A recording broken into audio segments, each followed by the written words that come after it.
Pont-Neuf, Shlomo Malka.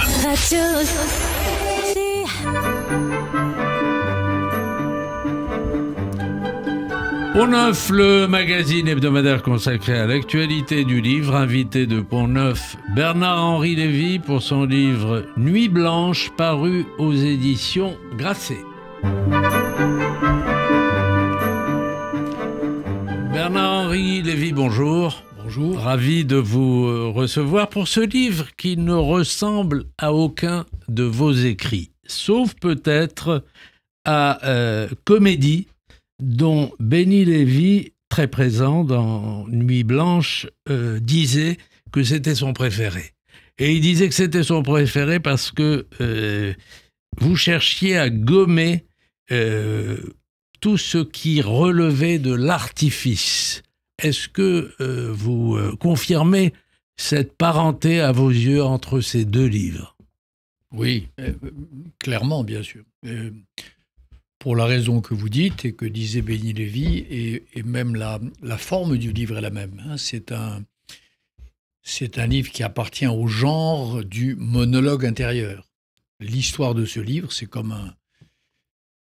un roman, c'est un morceau d'autobiographie, mais c'est construit comme un roman dont l'intrigue est un homme qui ne dort pas, une nuit, un lieu et une unité d'action qui est son monologue intérieur. Voilà, ce qui lui passe dans la tête pendant cette nuit où il ne dort pas.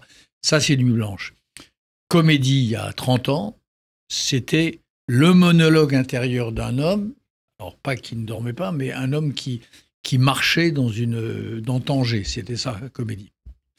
Donc c'est la même structure, c'est la même forme romanesque, le même Big Bang, chaos, tohu-bohu, le même style dans la tête. Un peu syncopé dans les deux livres. Voilà, syncopé, apparemment décousu, même si en vérité un écrivain n'est jamais décousu et je travaille moi beaucoup mes textes, mais l'apparence, la volonté narrative est de donner le sentiment du chaos intérieur, de ce qui se passe dans une tête, quoi. Ce qui se passe dans une tête quand la tête d'un homme vrai, d'abord d'un homme réel, en particulier la nuit, en particulier quand il ne dort pas. Tout se mélange. Les morts, les vivants, les souvenirs, la philosophie, des fantômes du passé, tout ça dans un chaos apparent. Alors, il y a dans ces insomnies le souvenir des morts qui vient peupler les nuits, ceux des guerres oubliées, ceux de Bosnie, d'Éthiopie, du Darfour, ceux d'Ukraine et ceux que vous appelez les pogromisés du 7 octobre. Vous étiez sur les lieux au lendemain du 7 octobre et c'est un peu, vous racontez l'effroi conservé dans l'œil qui vous a empêché de dormir. Écoutez, je crois qu'on est nombreux dans ce cas, honnêtement. On est nombreux, juifs, ou parfois juste amis des juifs, qui avons du mal à dormir depuis le 7 octobre. Et en tout cas, tous ceux qui ont vu, tous ceux qui ont été sur place, comme moi, dans les heures qui ont suivi le 7 octobre, sont dans un état d'intranquillité et d'anxiété permanent. Voilà.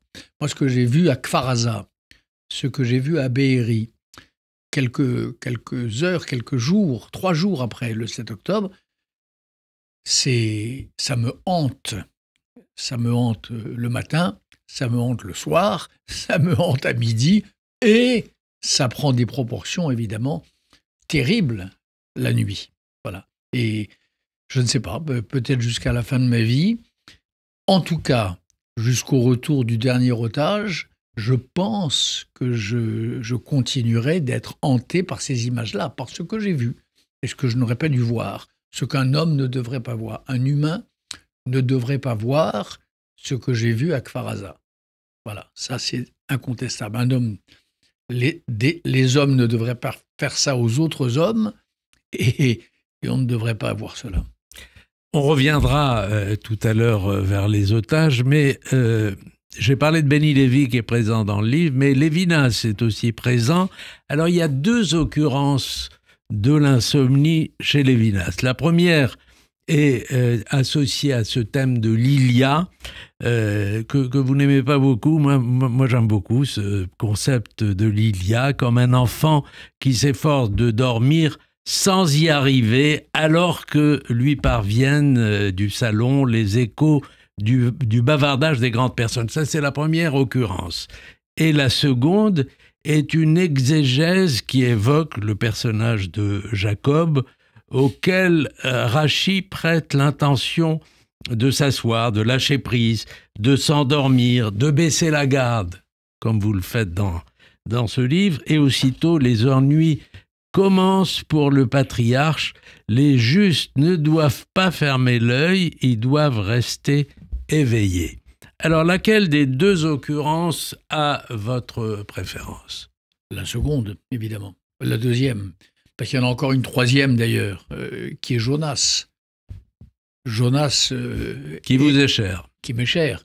Et le message du narrateur du livre Jonas est clair.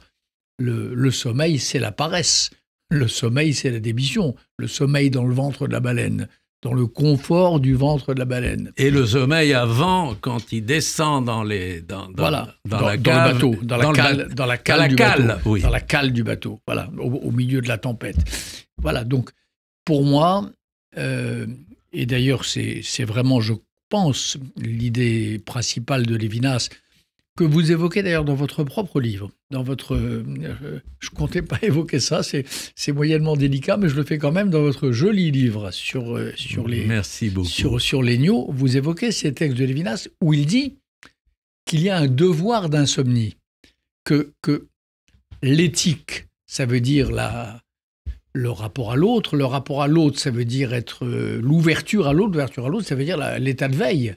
Et l'état de veille, ça veut dire la vigilance. La vigilance, ça veut dire l'insomnie. Qu'est-ce que je vous dis? Et le sommeil de l'esprit, ça peut être cette idée qu'après tout, ce qui advient à l'autre m'indiffère. Advienne que pourra, je dors. Advienne que pourra, je dors. Voilà. C'est cette phrase-là, elle est très, très anti-lévinassienne, très anti la pensée juive, et très anti ma modeste pensée dans Nuit blanche.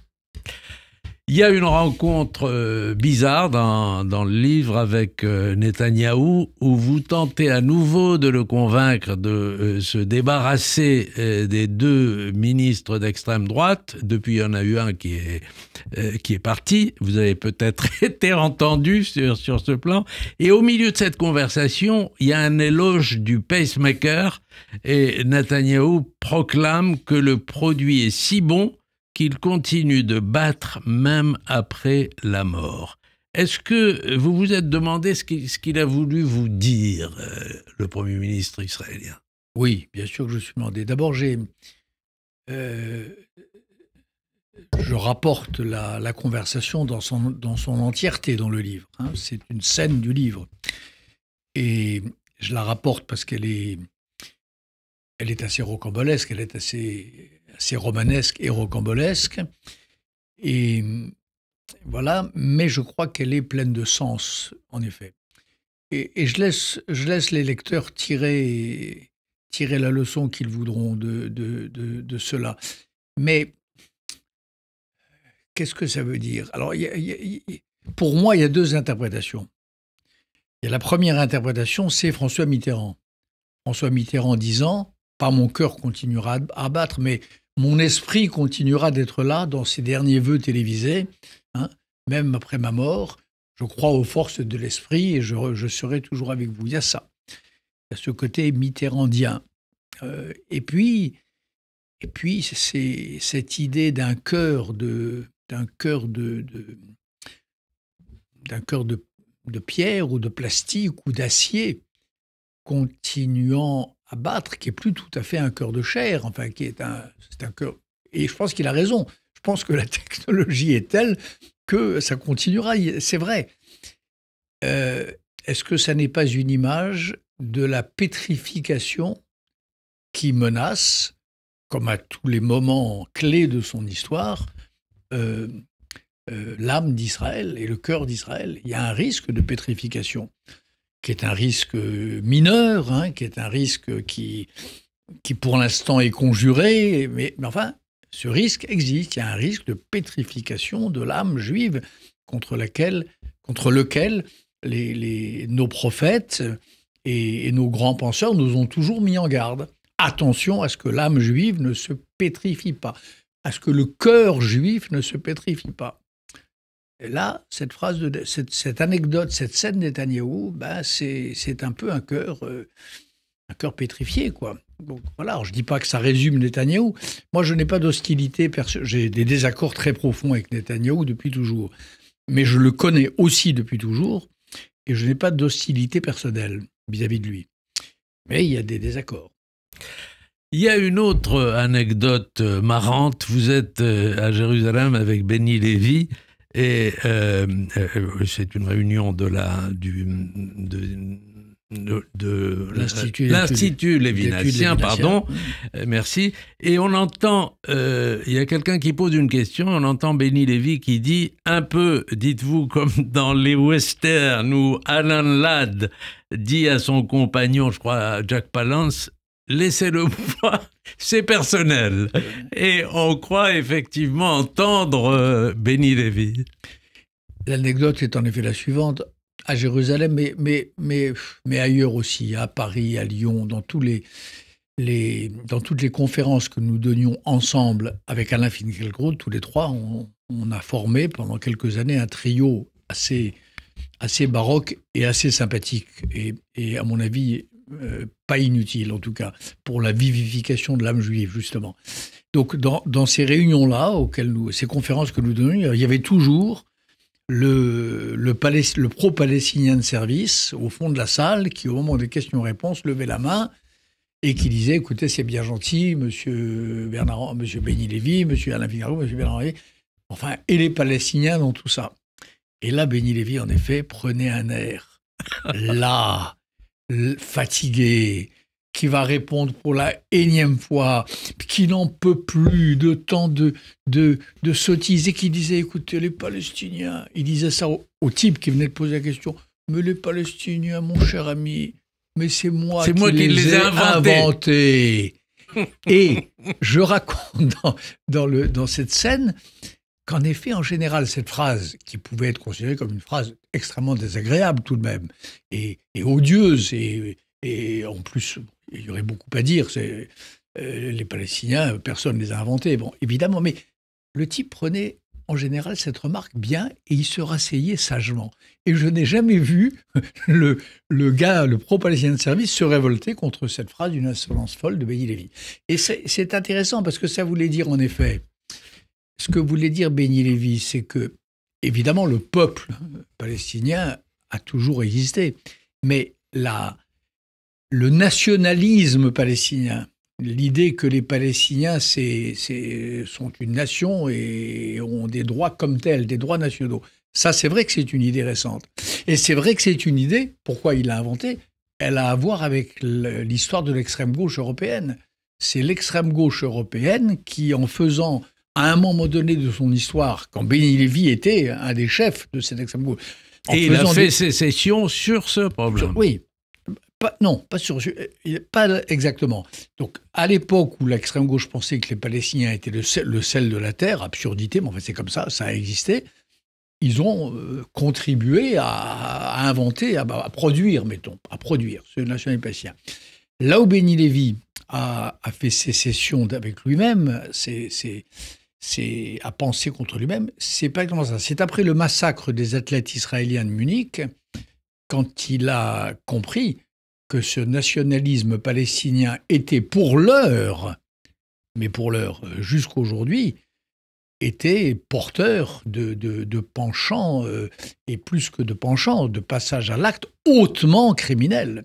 Voilà. Et qu'il était indissociable de cette volonté de tuer. C'est là où Benny Lévy a compris et où il s'est retourné contre lui-même en un mouvement qui constitue d'ailleurs le cœur de son aventure personnelle. Et là, il est redevenu juif, beaucoup plus juif qu'il ne l'était.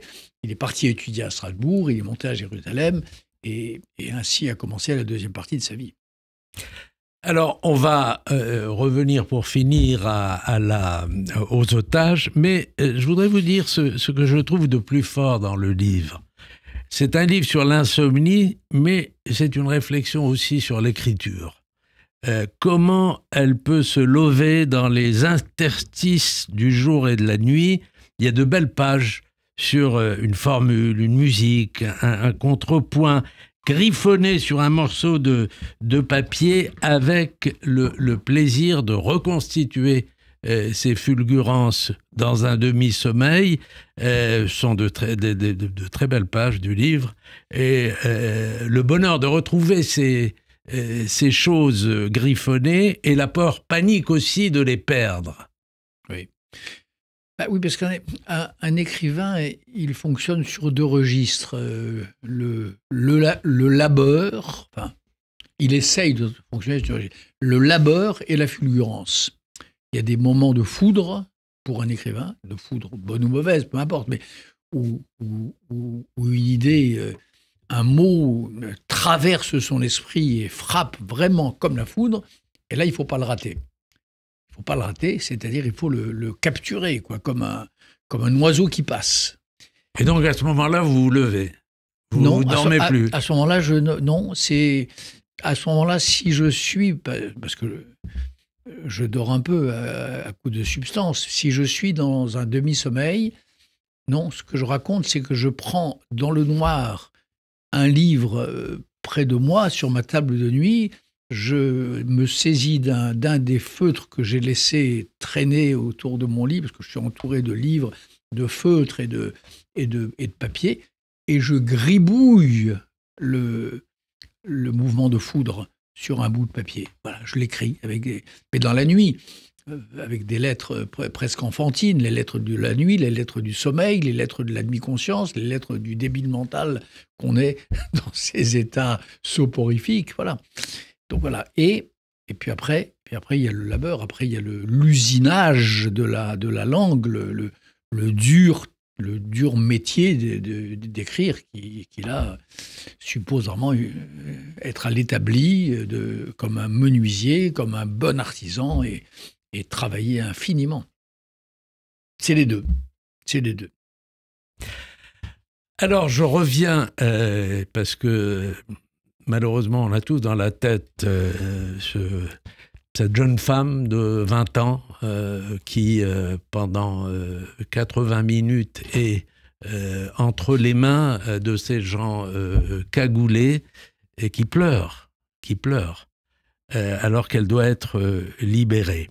Dans votre dernier bloc-notes, vous parlez de la joie d'accueillir les otages, mais en même temps de la nécessité pour Israël d'éviter que le Hamas ne transforme sa défaite en victoire, ce qu'il a fait à quelques reprises.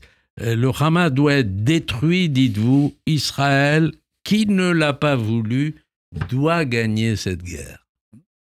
Oui. L'image à laquelle vous faites allusion, celle-là aussi, elle va me hanter, et vous, d'après ce que je sens aussi, pendant très longtemps. Et il y en a eu encore une autre jeune fille depuis ce bloc-notes, dont on a vu aussi le visage terrifié, hué, sortant de 500 jours ou dans les tunnels, voyant la lumière du jour pour la première fois depuis 17 mois, et sous cette première lumière du jour, tombant sur une foule chauffée à blanc, déchaînée, haïsseuse, insulteuse, qui la hue et qui la menace. Et l'effroi dans le regard de cette jeune fille, son effroi, est-ce qu'elle pense même qu'elle a été libérée? J'en suis même pas sûr. On saura, parce que elle parlera, elle s'exprimera. Est-ce qu'elle ne pense pas à cet instant qu'elle a été tirée de son tunnel pour être au contraire, je ne sais pas, lapidée? C'est horrible. Et Et je dis ça pourquoi? Parce qu'en effet, même dans ce moment-là, quand il prétend honorer un deal conclu par ses parrains et Israël, Hamas se conduit de manière comme des sauvages. Et donc, ces gens qui se conduisent comme des sauvages, ces combattants et ceux qui les soutiennent, il n'y a pas de compromis possible avec eux. Voilà, il n'y a pas de... Moi, j'entends parler par des États, en France, par je ne parle même pas des extrémistes et des fachos de la France insoumise. J'entends des hommes politiques respectables dire, bon, maintenant, le moment est venu de faire un accord. Il n'y a pas d'accord possible avec des hommes qui se conduisent ainsi. Et je crois, et je le dis dans mon dernier bloc-notes, mais je le dis dans le livre aussi, la seule manière de faire, c'est comme dans toutes les situations extrêmes, comme l'Europe, comme les Alliés ont fait avec Hitler. On n'a pas... C'est pas la même chose, mais on n'a pas négocié avec Hitler. On n'a pas fait un accord de paix. On l'a forcé à la capitulation.